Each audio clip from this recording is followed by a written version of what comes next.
Hi. Have you ever met an immigrant person from a different culture who has an interesting perspective, a different perspective than what you have? Maybe they do have a different lifestyle. Maybe they dress a little different. Maybe they speak a little different. Maybe they eat different foods than you. Maybe they socialize differently than you. Maybe you're that person. I'm that person. My name is Tim Maslov, and my family and we immigrated from Russia, so former Soviet Union, in 1988. I was 10 years old at the time, but being born in Ukraine, Khersonskaya Oblast, lived in Kazakhstan for 2 years, and then we lived in Khabarovsky Krai for about 5 years. So I kind of moved from the western part of the former Soviet Union to the eastern part. Not I myself, but my family. And so coming to America in 1988 was a huge change in our family's life and our family's perspective. I'm married to my wife Oля of 18 years. We have 8 children. 3 of those have been adopted by our family from Ukraine over the past few years. I'm also the president of Anatol Exteriors with my brother Mike, who has been my partner for many years already. We've been in business for 23 years. So that takes a lot of my time. Currently also am an associate pastor or interim pastor at our Russian church here in town, Living Stones Community Church. It's a bilingual church. We have Russian immigrants that attend, and we also have American families from our community who are become friends and dear members of our church, and we're grateful for that. And the reason I'm serving currently as interim pastor is because our lead pastor, Pastor Andrei Yakovenko, has recently stepped down and has given a desire and a vision for the church for the next generation, for the younger people to stand up and to lead in the church. And so we are in that transitional period right now as we pray and as we see how and what God is going to lead us in the next generation, the next few years of our church.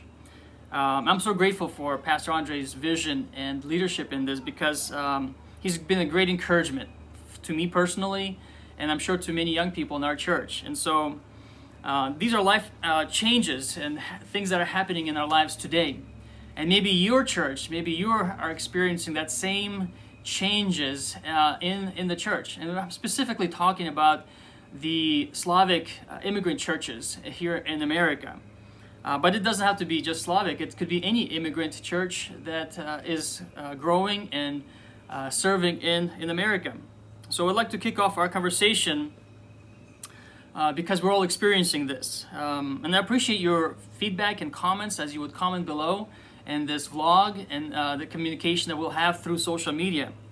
So the problem that exists, I believe, I have experienced it myself in our churches today, is that there's a need for a crucial conversation on the challenges, the frictions or the animosity that might happen in our relationships because of difference of culture, different generation, cultural gap, a generational gap, and that leads to also a truth gap, a political gap, and obviously all stems from the spiritual gap that might exist in our relationships in our churches today. If you can stick with me to the end of this vlog, I want to share with you some cultural gaps that I have experienced when we moved to America. And it was on the first night when we landed in America that our sponsor did something for us. And I'd like to share with you that because it's a reference to a gap of the mouth and of the belly. And so if you stick with me, I'd like to share with you at the end of this vlog. I'd like to bring our awareness that what is happening now is not just something new or unprecedented. The generational gaps or the cultural gaps, these things have always existed throughout time. And because of the age of information and the accentuated and highlighted and pushed forward all our cultural and generational aspects of our lives, that has accentuated the speed at which the change is happening around us, and it has created this vacuum of cultural and generational gap that exists. But it's not new, so it's not something new that cultures or generations have experienced. Because right now, if you look and ask Google or Siri or Alexa, they'll tell you how to build a house. They can tell you how to parent, how to teach. So we can see these cultural elements that are existing today that can take us away from the relational aspect of to the older generation to the younger generation, and vice versa. We're overloaded with awareness and expectations. We have FOMOs, we have fear of missing out. So we have these things that the young people understand that maybe the older generation does not understand. And some things that the older generation, our church leaders right now that are leading, might not understand what the younger generation is experiencing. So that is our purpose for this vlog, to have this conversation, to have that crucial conversation of how we can come together, how we can come together and understand each other in a way that could be meaningful and that can bring unity, that can bring progress of the gospel message, to progress the love of Christ and the love that the world can see in us, and thereby understand who we are. And so, but about 2,000 years ago, there was a massive shift that happened in the world. It marked the different count of years, BC and AD. And so these things, at that point, the church was born. And if you remember, if you read the scriptures, if you look at the book of Acts and the things that happened during that time, and where Paul, the Apostle Paul traveled, he was a Jewish person that has a Jewish religion, but he traveled all over Asia and Europe to share the gospel. And so you can imagine the generational, spiritual, cultural gaps that existed during that time. And on one of his missionary trips, he bumped into a young person by the name of Timothy.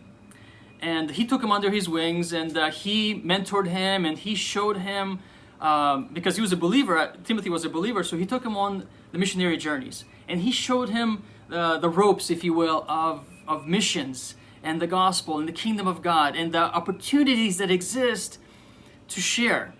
And so he took him, Timothy had a Greek father and a Jewish mother and a Jewish grandmother. So you can see the generational gap that existed there, and also the cultural gap that existed there. And so Paul, as he teaches Timothy, he writes into one of the letters that he wrote to Timothy when Timothy was already a church leader. And in 2 Timothy chapter 3, verses 1 through 4, Paul writes this to Timothy to kind of bring awareness to him, like, hey, this is going to happen. So Paul writes and says this, "Mark this, Timothy." This is 2 Timothy 3, 1 through 4. "Mark this, Timothy, there will be terrible times in the last days. People will be lovers of themselves, lovers of money, boastful, proud, abusive, disobedient to their parents, ungrateful, unholy, without self-control, brutal, not lovers of the good, treacherous, rash, conceited, lovers of pleasure rather than lovers of God." And this is an NIV translation. So we can see here, as Paul writes to Timothy, the generational issues and the cultural issues that are going to happen. He says that there will be a difference of relational focus. Monetary, people are going to love themselves, they're going to love money. Their moral focus, there's going to be a social focus. So there's going to be all these differences that are going to exist that are going to be, he says here, it's going to be terrible times. And especially now that we live in the age of information, all of that is accentuated, it is highlighted, it is heightened even more. So it is so important for us to have this conversation, this dialogue. And I really would appreciate your feedback, your comment below. I really appreciate those who have already commented yesterday and on Monday when I announced this vlog to happen. And I appreciate your comments, because as I can see through your comments that there are some really vital topics and dialogues that we must have.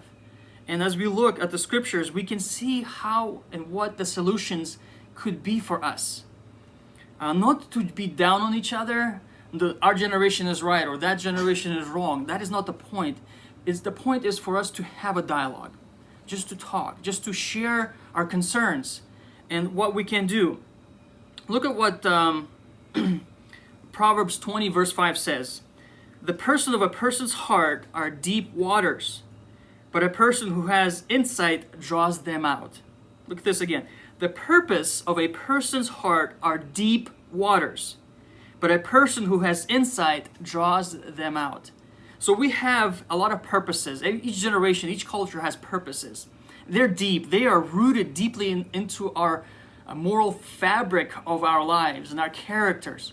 But we must have insight. We must have understanding how to draw out, have that to understand each other, and to draw out those things from within us. And then Paul writes also to Philippians, the church in Philippi. He says, "Look not only to your own interests, but also to the interests of others." So he says, hey, as we look at our deep waters, as we look at our cultural situations that exist in the Russian church, in the Ukrainian church, in the Moldovan, Romanian, any Slavic, any immigrant, any Hispanic church, when we have these interests or purposes, may we not look to our own individual purposes, but to the interests of others. And thereby we can have that dialogue. Thereby we can have a civil, you had to use the word civil, but a comfortable conversation that is an open conversation. So I appreciate your comments and your insights as well below. So if I would like to ask you this, as you watch this vlog, as you watch this first video, and I appreciate you and your support in this, if you could comment below the single greatest disconnection that exists. Maybe you're an immigrant from Russia, Ukraine, Romania, Moldova, eastern part, maybe from Western Europe, maybe from the Hispanic or Latin America, from Hispanic community, and you've experienced certain disconnections that you experienced as culturally or generationally. Maybe you are an American citizen who was born and bred in the home of the land of the free, home of the brave, and you have experienced certain cultural generational things and gaps. I would like to hear your perspective. I would like to hear your comments and see what you have seen and what you've experienced, maybe the positive and maybe some negative things. And so let's have this conversation. And wrapping this up, this first video, told you I was going to share with you an interesting cultural gap that I experienced when we came to America. On the first night when we landed in central Pennsylvania, we came to Harrisburg, Pennsylvania from New York. And our sponsors who took us under their wings for 3 months, was given us a place to stay, a job, and food for 3 months, and resources for 3 months. These sponsors, they welcomed us at the airport in Harrisburg, Pennsylvania. And the first thing they did, this was around 10 or 11 o'clock at night. It was dark. We were tired. They took us to Red Lobster. It was fine dining. And they took us to Red Lobster and they fed us Red Lobster. Now, coming from former Soviet Union, Red Lobster, they served us food that was an entree, but this entree was sweet. And so as a 10-year-old biting into that fine dining at Red Lobster, I was like, what is this food that they're feeding us? I'm like, I want my olivier, I want my borscht, I want kotletki that I enjoyed in Russia, but they're giving me, Red Lobster is good stuff, it's seafood. In Russia, seafood is rare to where parts that I lived in. And so biting into that Red Lobster sweet, it was like, what is going on? And so at first it was a negative thing that I just experienced, a cultural gap. But you know what now? Living in America, when we get together for Thanksgiving, for me, Thanksgiving turkey or mashed potatoes is not Thanksgiving dinner unless there is cranberry sauce, which is sweet, of course. But for me, that sweet cranberry sauce with turkey and mashed potatoes are so important to me now. And of course, I haven't been back to Red Lobster lately, but there have been some sweet entrees that I've enjoyed. That was a mix of savory and sweet living in America. And so that's what I experienced coming to America. But of course, there's many other stories that I've experienced living in America, different culture, different, and even generation at this point, because living up in Russia, we were lucky. We were lucky to have a rotary phone. And now, living today, my kids, my 4-year-old is already on a smartphone, swiping and watching. And so you can see the gaps that exist. So we want to have this conversation. Thank you so much for supporting. Now, I would like to ask you to subscribe, subscribe, like, comment, and share this video with your friends as we continue on this journey together, tackling the cultural generational challenges and conversation that we must have. So thank you guys so much. And today's Wednesday the 8th, 8 o'clock in the evening, and I'll try to have a video out every Wednesday at 8 p.m. So look forward to having this conversation with you guys. Thank you so much.